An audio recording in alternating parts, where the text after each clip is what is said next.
Welcome to the Paddle and Portage Podcast. Today, we're headed to the woods. And out to a frozen river. And a frozen lake. We're headed to an area of forest just south of the Boundary Waters that was burned in the 2021 Greenwood Fire. That massive fire, of course, in part led to the complete closure of the Boundary Waters Canoe area wilderness during the height of the paddling season that year. Some of that burn area, a little over 12,000 acres, located outside of the BWCA, was purchased not too long ago in 2025 by the Nature Conservancy. We had the good fortune of meeting up with two foresters from the Nature Conservancy right before the end of the year, back in December.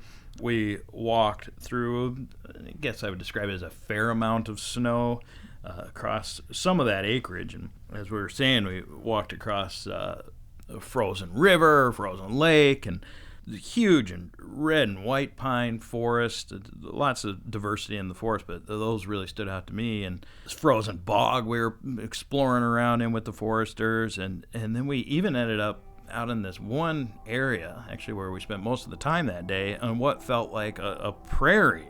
I mean, but it wasn't a prairie, but it looked and felt like I was back in Iowa or down in Nebraska or something. It felt like we were walking across like a prairie. Maybe technically we're on land, but we're right at the edge of the ice of Stony Lake, which is where the Greenwood Fire came through in 2021. So we have a good view of the water, the trees. There's a big mosaic of burned trees, fallen trees, living trees. But pretty noticeably on the water itself, there's a lot of wild rice stalks sticking up through the snow. It was a really heavy rice year, so it almost looks like we're standing in a field as opposed to on top of some frozen water with snow. That's Laura. She's one of the foresters from the Nature Conservancy that we met that day on that acreage. The land the Nature Conservancy purchased is just below Highway 1, which runs between the north shore of Lake Superior and Ely. It's how we get back and forth between Grand Marais and Ely when we're doing our work for Paddle and Portage. Right. I mean, we know the road well, LB. What was so interesting about the site that we visited, this particular section of the 12,000 acres, is how freely the foresters, Laura being one of them and the other Chris, spoke about all these various types of forest management that they anticipate utilizing to keep the land healthy. Things like logging and most notably fire.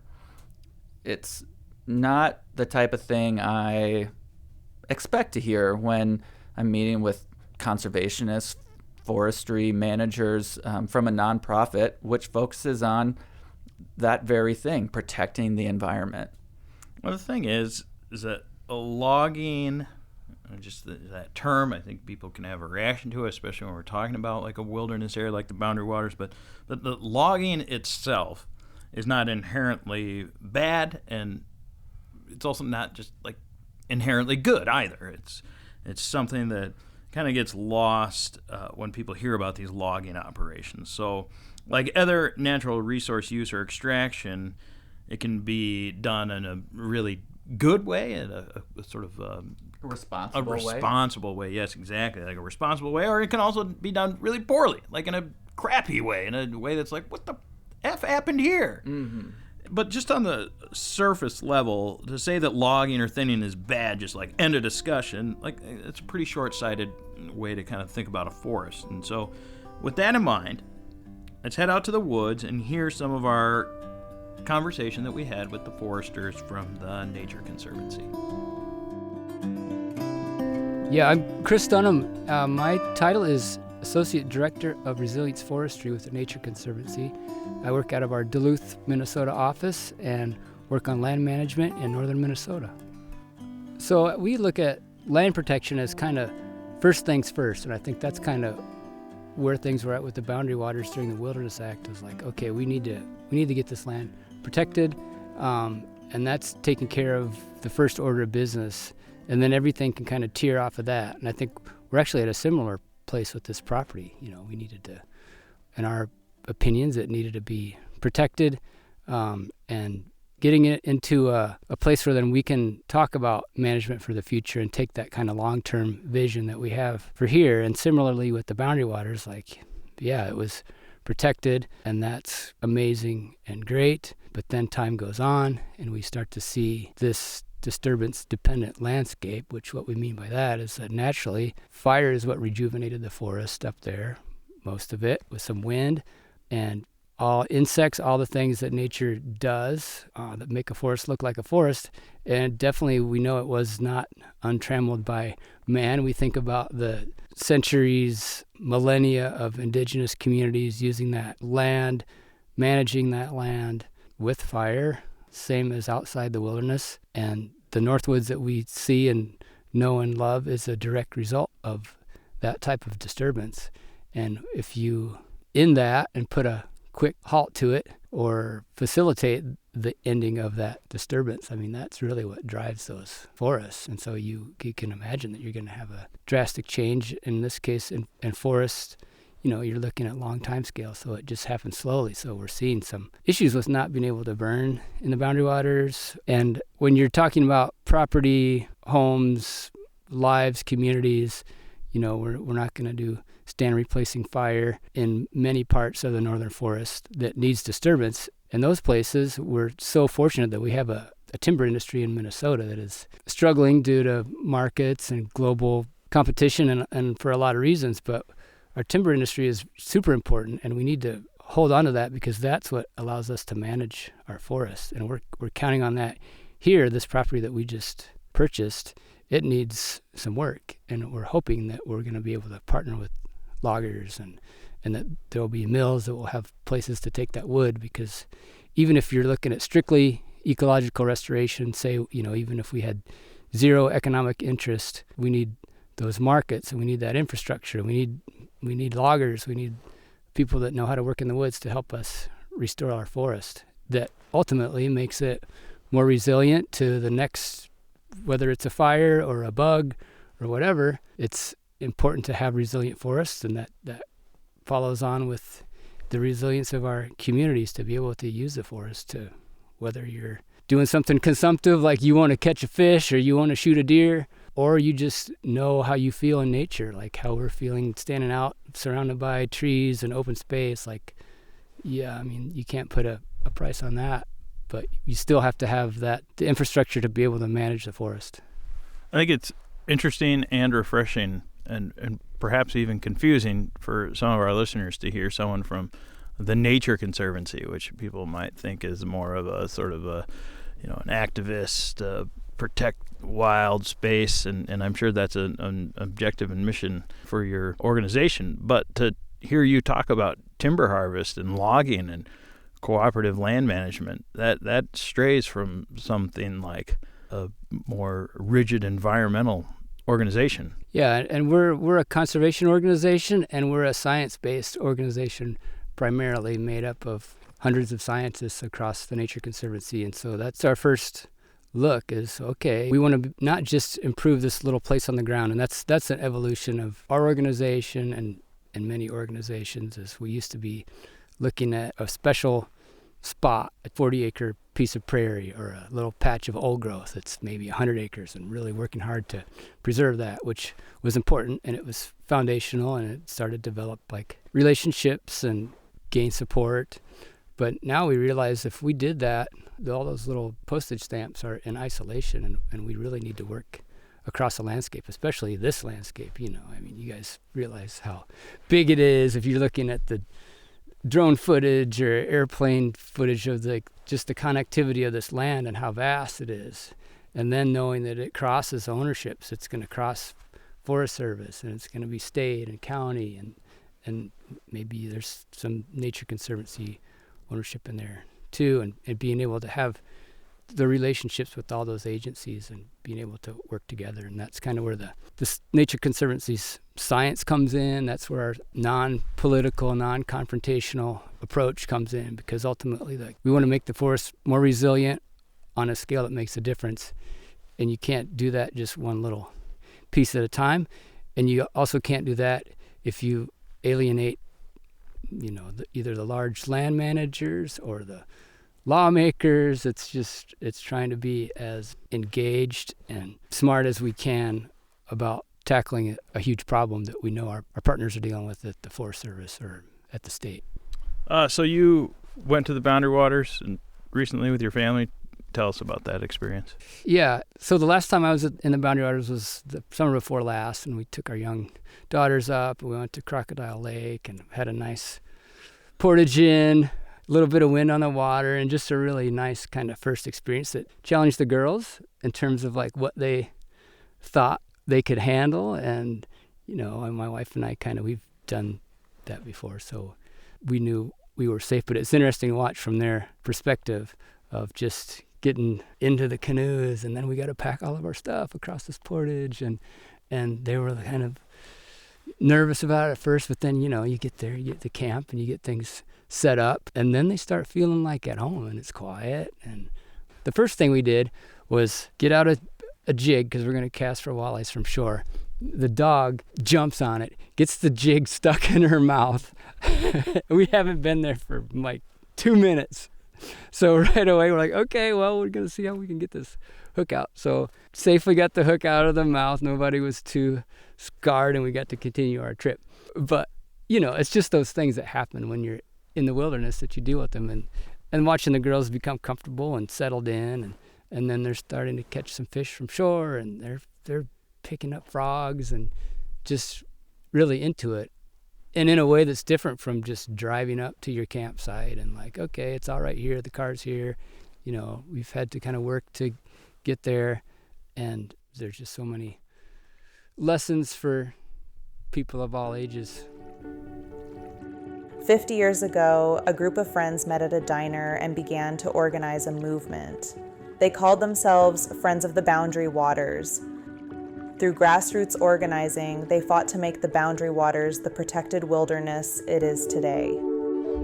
For 50 years, we've defended the Boundary Waters. Our strength is in our members. It is in you. To learn more and join this movement, please visit friends-bwca.org. Support for this episode of the podcast comes from Borderland Lodge, inviting listeners to unwind, explore, and create lasting memories against the backdrop of the Boundary Waters. They're offering pet-friendly cabins, lakeside lodge rooms, and cozy weekend dining along the shores of Gunflint Lake. You can find more about Borderland at their website, borderlandlodge.com. Also, check out their Instagram page for some of the incredible Italian pasta meals that Steph is making up at Borderland. No, Steph and the crew had a big New Year's Eve celebration to kick off 2026. We're excited to see what happens up at Borderland Lodge, a busy place all year round. Borderland Lodge on Instagram and Facebook, or their website, borderlandlodge.com. And this episode of the podcast is brought to you by Tuscarora Lodge and Canoe Outfitters. Located on Round Lake, Tuscarora is a full-service Boundary Waters outfitter serving Gunflint Trail entry points. They're now booking 2026 canoe trips and cabins. Check them out online at tuscaroracanoe.com or on their Instagram, YouTube, and Facebook pages at Tuscarora Canoe. Of course, also this time of year, the crew up at Tuscarora are doing the early season, early winter ice reports, so be sure to check out all their adventures on their social media pages as well. My name is Laura Slavsky. I'm a resilience forester for the Nature Conservancy based out of Duluth, Minnesota, but we work all across the Arrowhead in the forests. I mean, I'm a forester by trade, so of course I just have that interest in forests, but spending time in northern Minnesota and just seeing the amount of forest that's out here, and it's relatively contiguous forest, a lot of it's publicly owned. It's just cool to be in that landscape, and it's kind of subboreal, I guess Laurentian forest is the technical term for it. but just seeing the trees, and specifically we're on the new property that the Nature Conservancy purchased. So I'm kind of sitting here with the mindset of like, oh, we get to make decisions in how we're going to manage this forest. What are we going to do? So I'm kind of looking around being like, wow, okay, there's spots that we're going to maybe do some tree planting and tending. A lot of it's burned and burned pretty severely, so there might not be much we can do but watch it recover. But kind of just the excitement is in the being out here, seeing it, and the opportunity that it holds, I guess. And why did you get into forestry? Like, what motivated you and drew you into this field that you're now a professional in? In high school, I had a teacher that taught environmental biology, and we got to take a trip out to Isle Royale National Park. I'm from Michigan originally, in the UP, and just being out there was a really cool experience. I had never really gone camping in that context before of backpacking. I'd always gone like car camping, camper camping. And then after high school, I kind of worked with the Forest Service through the Youth Conservation Corps in the Hiawatha National Forest. So that was before I studied anything officially, and I got a good taste of what people do in the forest. I never realized that was even a job. So I worked in silviculture, which I think is defined as the art and science of managing forests. And I got to just do a bunch of different surveys and learn all my tree species and learn about forestry. So that sparked the interest. And then, I eventually ended up going to school for it. And now I get to do it as my job, which is a pretty cool thing to say and do. You also got into rock climbing and ice climbing along the way. How did that happen? I had a friend who, I'm from Marquette, Michigan originally, which has Northern Michigan University. So they have a campus rock wall. And I just had a friend that said, hey, do you want to go rock climbing? And I was like, sure. Had very little actual interest. But after going there, I think I climbed up maybe 3 times and was like, this is awesome. I can't feel my hands. And the next day I couldn't open toothpaste or turn a doorknob. That's how sore I was. But for some reason my brain was like, this is amazing. And it's been over a decade since then. And I've climbed rock and ice, which are quite different, but it's fun to be able to be outside and going up year round in this landscape. So have you done any of that up in northern Minnesota in this area? Lake Superior or BWCA? Yeah. I haven't climbed in the Boundary Waters. There is climbing up there. I've ice climbed up in Grand Marais, up the Devil's Track River at nightfall is kind of the biggest. I think it's the tallest ice climb in Minnesota, which is a cool place to be. Manitou and Cascade Rivers have ice on them. And then Minnesota's got some ice parks, actually, where they're farming ice, they say. That's man-made ice on, I think all of them are quarries. So there's Duluth has one, Sandstone, Minnesota, and down in Winona, too. And all of that to set up the question of that you and Chris, as land managers and people who will be involved with this place that the Nature Conservancy has now purchased, that you are users of this landscape and not just Washington people or something making decisions. You are users of this land who will be managing it. And how does that sit with you, or what does that mean to you? I think it helps when you're considering just it's a large contiguous landscape. There's a lot of, I guess, I don't know if the word would be issues, but there's a lot of threats the forests are facing with climate change and wildfire suppression, big wildfires, insects and disease. And having a more direct stakes in the effects of all of those things makes a difference in how you approach what you're doing and the different motivations for management, for wildlife, for people. So kind of all of that coming together, I think, makes the difference. So you could be you're the hero of the forest in a way. Ooh, maybe. I really enjoy the work that we're able to do. We work with a lot of public land managers, so we're standing on a property we just bought, but the vast majority of our work tends to be on public land. And it's with that, partially with that motivation of this is everyone's land and we want to make it as resilient as possible to the things we know are here and coming and changing, just so that it's in the best state it can be for future generations.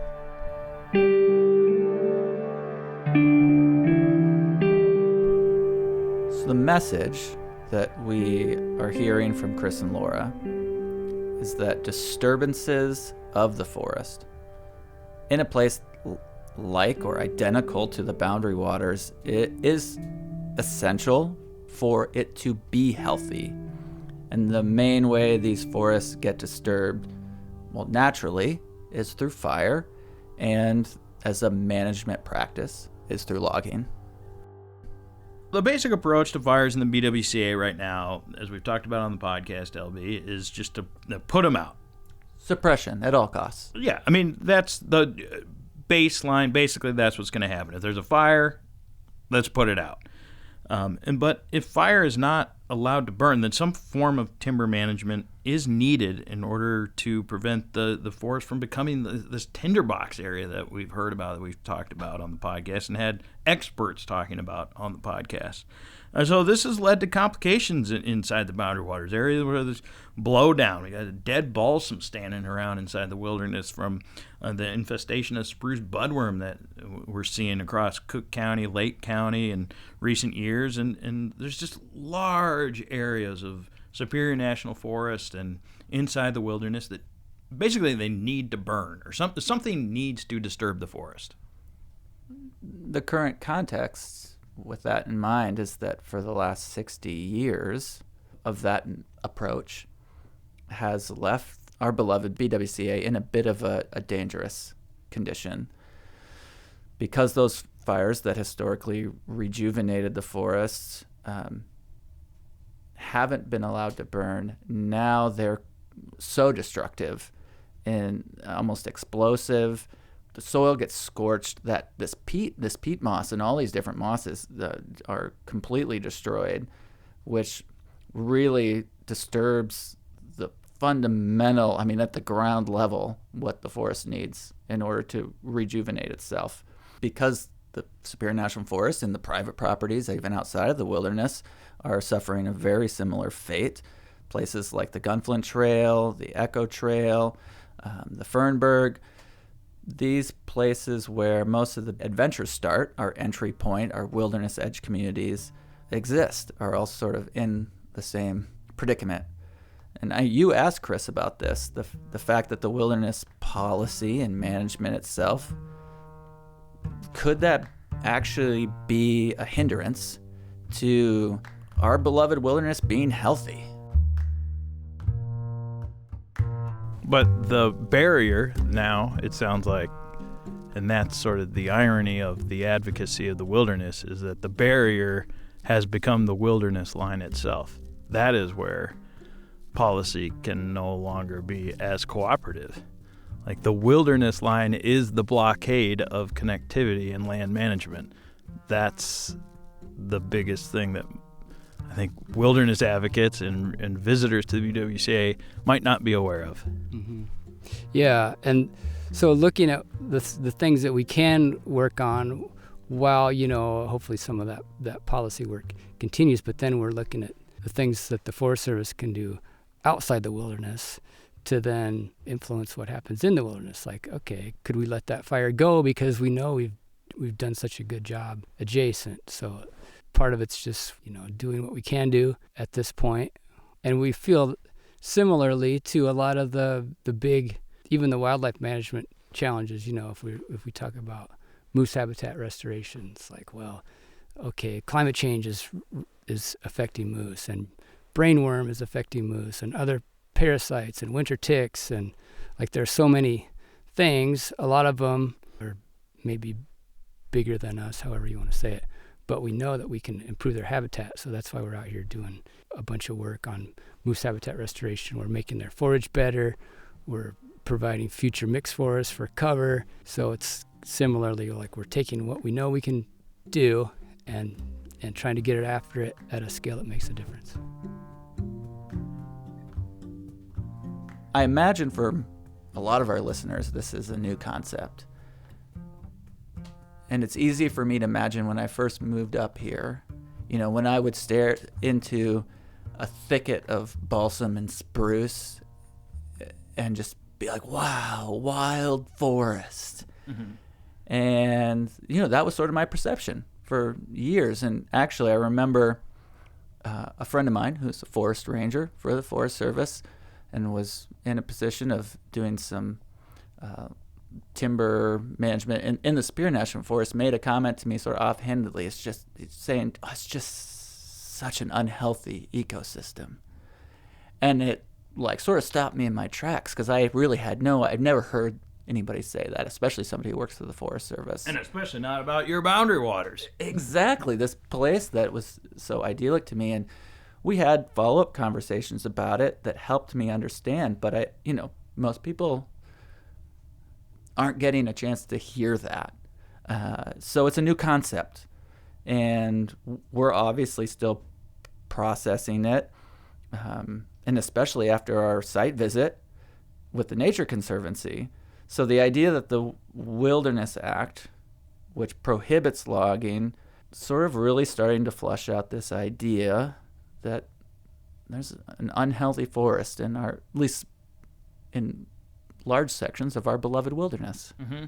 That's right. And I think it's fair to say that this is a new concept for probably a lot of our listeners on the podcast, albeit still relatively new for you and I. I mean, but, remember when we went to Ely a couple years back now it's been, and there was the Aldo Leopold Foundation hosted, it was like the past, present, and future of wilderness. And oh yeah, that was incredible. And people like Lane Johnson, who's a forester in Minnesota, sort of an expert on the history of fire in the boundary waters. Not sort of, he is.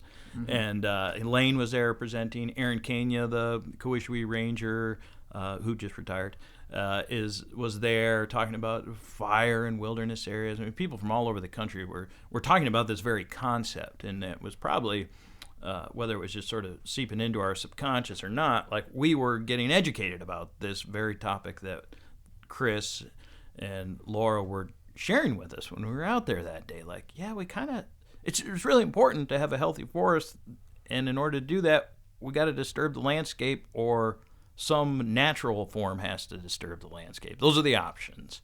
You can't kind of have it both ways, and that's both challenging to hear and exciting at the same time. Or it presents opportunities and new ways of thinking. So, Joe Friedrichs, now based on your conversation with Chris, what does it all mean? Well, I asked Chris about it because we're not the experts here, obviously. They are. And so I asked Chris about it, and it's not his intention to start trying to direct Forest Service policy about wilderness areas across the country or more localized here at the Boundary Waters. Not at all, in fact. Chris is very clear that he talked about the value of cooperative management with partners like the DNR, and the Forest Service, and the tribes and private landowners around these parcels, and including inside the wilderness when we're talking about the Forest Service. So Chris didn't say that it's anyone's fault per se that there are unhealthy forests around the region, including inside the Boundary Waters. But the point he's making, right, is that there have been some consequences of the management that has been status quo. That's the biggest question, is like, now what does that mean? What we've come to the understanding, or the agencies that manage these swaths of land are being like, okay, we've got some unhealthy forests, and really intense fires can occur here if we don't do something about it. We saw it with Camp Out Fire in Jenkins Creek on Superior National Forest this last summer in 25. Those were hot, explosive fires. When we talked to that firefighter from Montana, he was like, this fire was absolutely intense as anything I've ever come across. This is a smoke jumper from Montana telling me this. So this is leading to some very intense wildfires when they do start. So consequently, we are in a position where we can actually ask ourselves and pose the question, what are other paddling destinations doing when we look more broadly in terms of management? Because they're dealing with some of these same issues. How do you manage a forest that is healthy with disturbance? And I recall some of the fires in Quetico that have burned in recent years, and there was a lot of talk about how their management practice is to let it burn, or at least much more minimal suppression tactics than we see in the Boundary Waters. Right, and definitely. And I think that, of course, there's an international border of the U.S. and Canada, but when we move up into that boreal forest, so when we look at woodland caribou and Wabakimi, Quetico, like you mentioned, LB, there definitely been some massive wildfires in recent years in all of those parks in Ontario and over into Manitoba. And so those have largely been allowed to burn. And it makes the landscape, we've talked with some people that have been paddling up there. It's like it's sort of a scorched earth type vibe when you go through parts of these things in Wabakimi and Woodland Caribou, but yeah, that's the policy, is they let it burn, and eventually, like for my daughter, my son, it's going to be a beautiful forest at some point down the road. Yeah, eventually. Eventually, right. But the suppression idea means that sort of we get to enjoy it now, but what's it going to look like for the son and daughter down the road if something doesn't disturb the landscape? The next generations. Yeah, and I know you had even mentioned Algonquin, right? And they actually managed that with logging inside the park. Yeah, right, exactly. This is something that I was not aware of until very recently, like the past couple of weeks, with that Algonquin Park, very, very popular paddling destination in Ontario. In 65% of the park, they allow logging to occur, like inside the park. So that'd be like if 65% of the BWCA was open to logging. Now, that doesn't mean they log 65% of it. It means that is permitted to occur within that 65% of the park. So generally speaking, there's like less than 1% of that area is logged annually. So it doesn't mean just like they log 65% of Algonquin every year. Yeah. And I know you learned that from our pal Emily. Yeah, Emily, she goes by the handle Algonquin Addicts on Instagram. She actually recently wrote some poetry, trip poetry, she calls it, from her adventures in Algonquin. And side note, check that out, paddleandportage.com. Go read her poems. They're great. You're a badass, Emily. We appreciate you and all the work you do. You're right. So, but the point of that, LB, is that it's a thing. Logging happens in Algonquin, and Emily says that it doesn't impact her canoe trips. I asked her, like, hey, have you ever heard or seen these logging operations while you're paddling in Algonquin? And she says, yeah, but they don't come up to the lakeshore. There's this big buffer zone that the operations can't get there. They have to stay back from portages too. And so she knows that logging has been happening nearby on some of her trips, but it's not a deterrent. In fact, she said that her daughter thinks it's really cool to like hear the trucks and hear the sounds of the operation. So it's not like up in your face and you're at camp making dinner and all of a sudden, the trees on the shoreline are being torn down, or some version of that. Is not like that at all. It's a great example to cite as we kind of explore the possibilities out there. But I know that, you have been diving into this pretty intensely as the reality starts to become more clear about the complexity of management and wilderness areas across the country. And so you've reached out to a few other folks more nationally on the topic. What are you learning? I talked with a journalist who lives in Portland, Oregon. His name is Paul, and he's an author, journalist. He's got a new book out called Canopy of Titans. And the book is about, give me a drum roll, LB. The book is about the trees. I am the Lorax. I speak for the trees. So this book came up on our radar, though, because there's a whole chapter. It's largely based in the Pacific Northwest, but there's a whole chapter about a woman from Minnesota who's now a professor at Oregon State. She grew up like in the Twin Cities area, came up on these months-long trips to the Boundary Waters. That's Beverly Law, right? Yeah, Beverly Law, exactly. I'm hoping to get her on the podcast, by the way, actually. Maybe even out in Oregon this summer, but stay tuned for that. But Beverly Law is a world-renowned expert on like tree biology, carbon, climate change discussions. Like, she is at the forefront of a lot of that stuff, not just in the U.S., but definitely worldwide. And so she is featured in Paul's book, and I wanted to talk with him about, and when we're discussing wilderness areas nationwide, is this an issue not just in the Boundary Waters where lack of fire or fire suppression tactics and or the absence of logging has led to these unhealthy forests, the theme of this episode, LB. So I reached out to see what Paul had to say about that on a broader scale. Here's part of my conversation. Yeah, thank you, Joe, for inviting me to your podcast. I'm Paul Koberstein. I live in Portland, Oregon. I'm a journalist like you, and write about nature and rivers and mountains and why we need to protect these areas. I just wrote a book called Canopy of Titans that talks about how forests can actually do a lot of work in terms of stabilizing the climate. It stores carbon, and the love of the forest is really going to sustain us long into the future. Well, let me just first say that I was struck by how similar the Northwest is to the Boundary Waters area. The Boundary Waters is kind of like the Northwest in miniature version. Protecting wilderness is really important for all kinds of reasons. We have wildlife that relies on the old forests that live in wilderness, the protection of water quality. Most of the rivers come from forests, from wilderness areas, and protecting those areas is the same as protecting the water. And of course, that's the same as in the Boundary Waters wilderness area. So a lot of things in common there.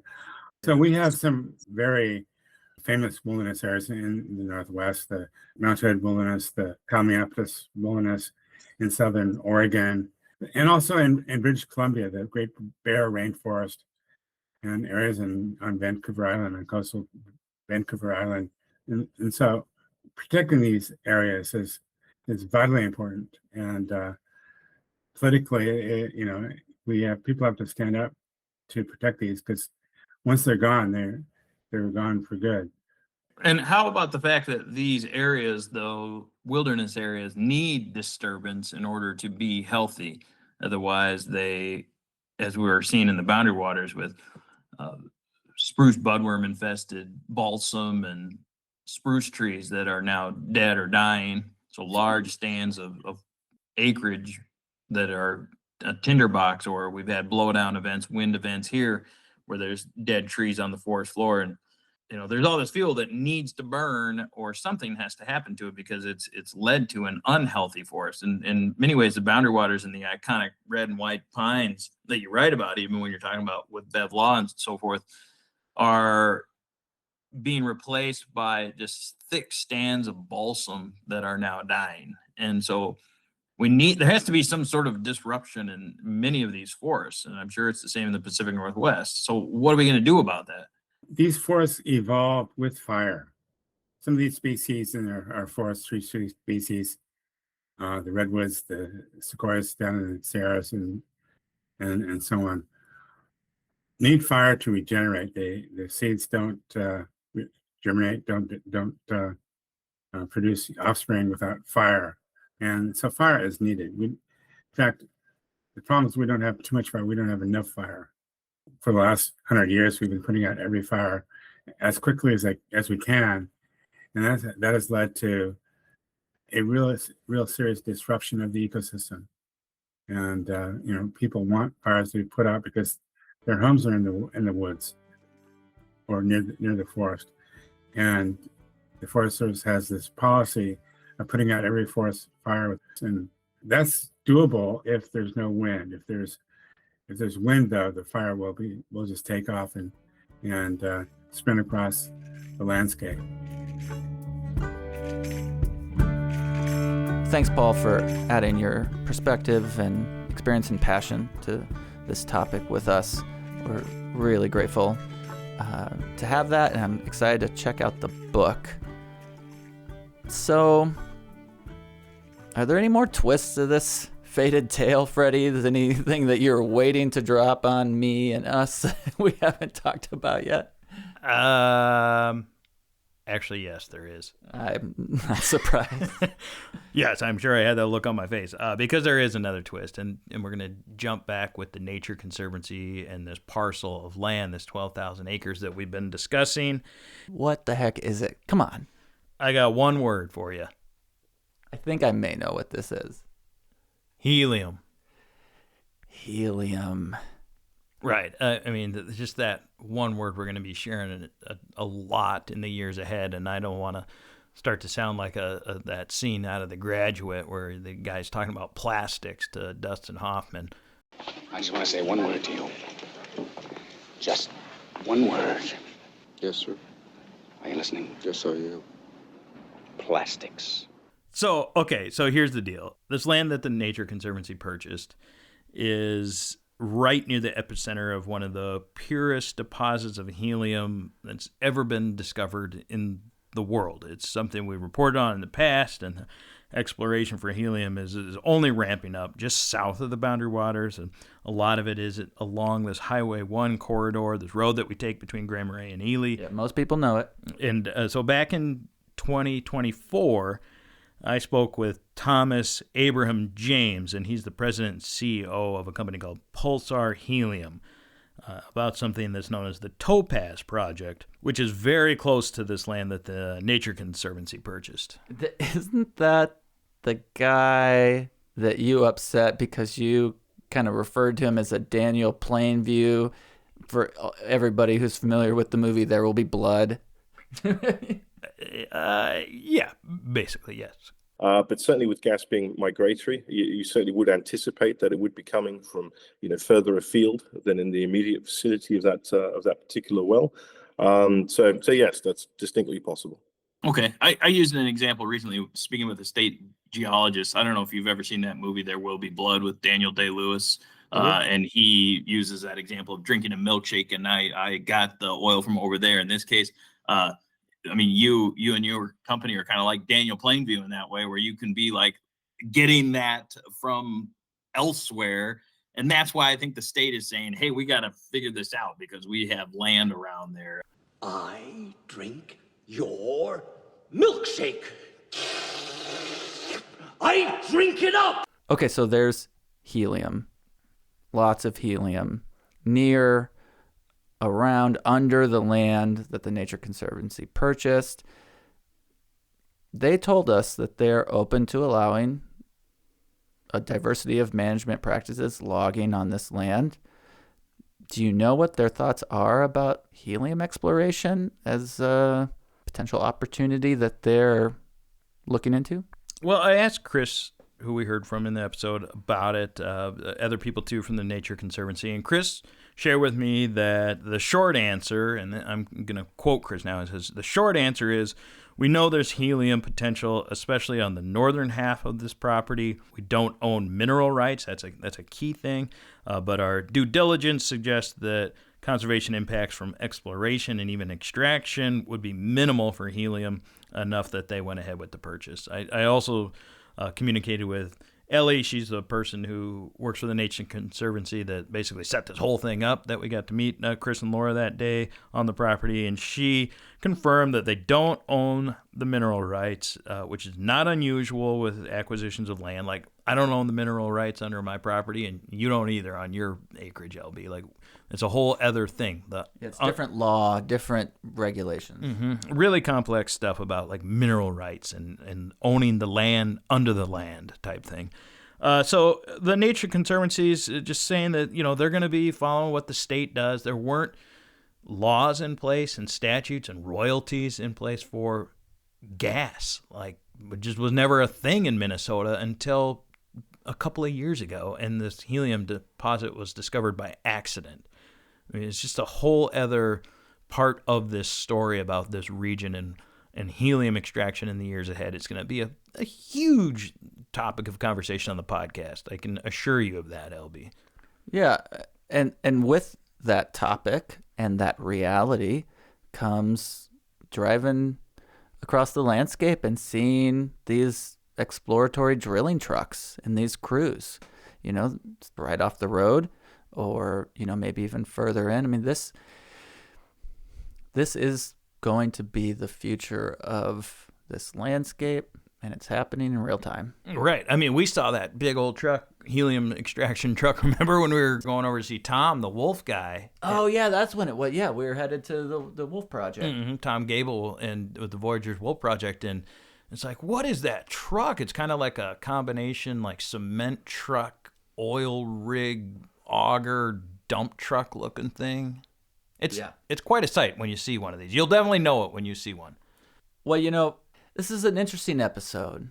Heady stuff. It's different from a lot of the feel-good stuff that we love to talk about our beloved wilderness and its transformational qualities. But what I appreciate most about this, Freddie, and this has been coming up again and again, it's really another example of it's not this or that. Mm-hmm. It's not a healthy forest or a forest that is burned or logged. We are trying to open up a pathway into the future that is this and that. Mm-hmm. And that is a new concept for so many people, and it's a hard one at times, and it takes time to explore its nuance. And I want to thank you and Chris and Laura and all the folks that are chiming in on this topic to help pave the way for a complex vision of the future that includes a healthy forest. That's right. I think ultimately for all the user groups and the outfitters, winter campers and ice anglers this time of year, but the canoe trippers in the summer, the people that hike on the border route trail in the Kekakabik, that's what we want, a healthy forest. And we're not going to get there with the status quo, is I think a reality that is something we can say due to the information we hear from people like Lane Johnson and Aaron Kenya, and who have a lot of knowledge about what makes a forest healthy. Just like we couldn't find our way through this without hearing from them, we don't want to find our way through this without hearing from you, our listeners. We want to know your thoughts on this complex topic and even maybe your complex feelings about all of this. And we actually love hearing from you about all our episodes. So keep your emails coming. joe@paddleandportage.com. We do this for you. And LB, let us not forget that you've put together an incredible video of our time when we were out on this 12,000 acres, this section that we went through, including this prairie area that I was describing, like Iowa and Nebraska, which is actually wild rice, as Laura told us. Your video that you put together, which is on the Paddle and Portage YouTube page, is freaking top notch. Just stunning visually. Well, it's stunning because they literally brought us into an incredibly gorgeous place and said, film all you want. Mm-hmm. And it's incredible to see the forest that has burned or partially burned in sections and covered in snow and in winter's sort of pureness. Yeah, anyways, I've stared at it for hours putting it together, so go stare at it yourself. Right, and while you're there, subscribe to the Paddle and Portage YouTube channel. Actually, there's a fair amount of people. Maybe you're like listening to this on the YouTube channel, this episode of the podcast. So if you're already there, just hop over and check out the video. And if you aren't, definitely subscribe to the YouTube channel and go check it out. Season 3 of the podcast underway. Ice fishing season's here. I'm out, LB. I got a new auger and everything. See ya. Like to sing when I paddle canoe, feeling not thinking if the strokes are true. We're gonna get through to the other side. Now, out in the night, the waves beat the shore. You can hear 'em pounding, you can hear 'em roar. Oh, roll me, rock me in my dreams. You can roll me, rock me in my dreams. So I like to sing, I love to dance, I play the fool if I got the chance. All around the campfire light, all around the campfire light, all round, all round, all round the campfire light.